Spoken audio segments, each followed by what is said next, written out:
বাঁকুড়া শহরের তামলিবান ময়দানে অনুষ্ঠিত প্রীতি ক্রিকেট ম্যাচে ড্রাগকন্ট্রোল একাদশ ৫৫ রানে পরাজিত করে বিসিডিএ একাদশকে। ড্রাগকন্ট্রোল একাদশ প্রথমে ব্যাট করে ১৫ ওভারে ১৯০ রান তোলে। বিসিডিএ একাদশ এই রান তাড়া করতে গিয়ে মাত্র ১৩৫ রানেই থমকে যায়। তারা ৯ উইকেটের বিনিময়ে ১৩৫ রান তোলে ১৫ ওভারে। ফলে ৫৫ রানে বিজয়ী হয় ড্রাগকন্ট্রোল একাদশ। বিসিডিএর রাজ্য সম্পাদক সজল গঙ্গোপাধ্যায় বলেন, বিসিডিএ ও ড্রাগকন্ট্রোলের মধ্যে মেলবন্ধন ঘটিয়েছে আজকের এই প্রীতি ক্রিকেট ম্যাচ। অন্যদিকে এই উদ্যোগকে স্বাগত জানিয়েছেন বাঁকুড়া জেলা ভেষজ দপ্তরের জেলা আধিকারিক বিশ্বজিৎ মুখোপাধ্যায়। তিনি বলেন, অনেকের বয়স হলেও তাদের যে এখনো বয়সের ভার গ্রাস করতে পারেনি তা যাচাই করতেই এই ক্রিকেট ম্যাচের আয়োজন।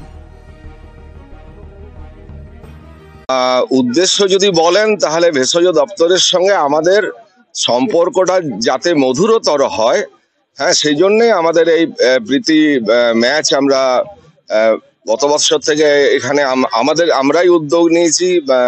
এবারে এর আগের বছর আমরা যৌথ উদ্যোগে করেছি। তো যদি বলেন যে আমি ৪৫,০০০ মেম্বার, আমাদের ২৬টা জেলা, ২২৭টা জোন, এটা হচ্ছে রামানন্দ চট্টোপাধ্যায়ের নামে রামানন্দ জোন, এবং এটা বাঁকুড়া জেলা কমিটি সেই রামানন্দ জোনে খেলা হচ্ছে। তো কোনো জোনে কিন্তু এই উদাহরণ নেই যে ভেষজ দপ্তরের সঙ্গে বেঙ্গল কেমিস্ট অ্যান্ড ড্রাগিস্ট অ্যাসোসিয়েশনদের একটা প্রীতি ম্যাচ হচ্ছে ক্রিকেট, আপনি এর উদাহরণ দেখাতে পারবেন না।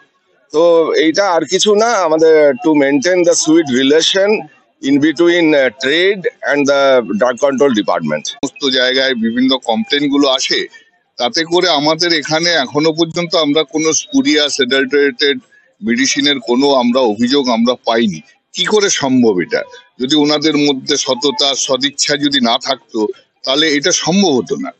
সুতরাং কোনো কাজ কিন্তু কখনো এক হাতে হয় না, দুটো হাত সবসময় লাগে, একটা পরিচ্ছন্ন মন লাগে আর যৌথ উদ্যোগ লাগে। এই জন্য আমরা এই ম্যাচটা আমরা ঠিক করেছি, এই ম্যাচটা আমরা প্রত্যেক বছর করব, এবং এই সম্প্রীতি থাকবে, যাতে করে আমরা অসাধু যে উদ্যোগ, অসাধু যে ব্যবসায়ীদের এখানে আমরা পেনিট্রেট করতে দেবো না এই জেলার মধ্যে। এটাই আমাদের আজকে খেলার আসল উদ্দেশ্য। হ্যাঁ, অবশ্যই একটা উদ্যোগ থাকবে, আপনি কাল থেকে আবার নতুন উদ্যমে কাজ করতে পারবেন বিভিন্ন ভাবে। এটা আরেকটা যেটা হচ্ছে যে অনেকের তো বয়স হয়ে যাচ্ছে, তাদের যে বয়স হয়নি তাদের, হ্যাঁ, বয়সের ভারটা যে কোনো ভার নয় সেটা বোঝানোর জন্য এই একটা খেলা। Bureau report, Bankura 24x7।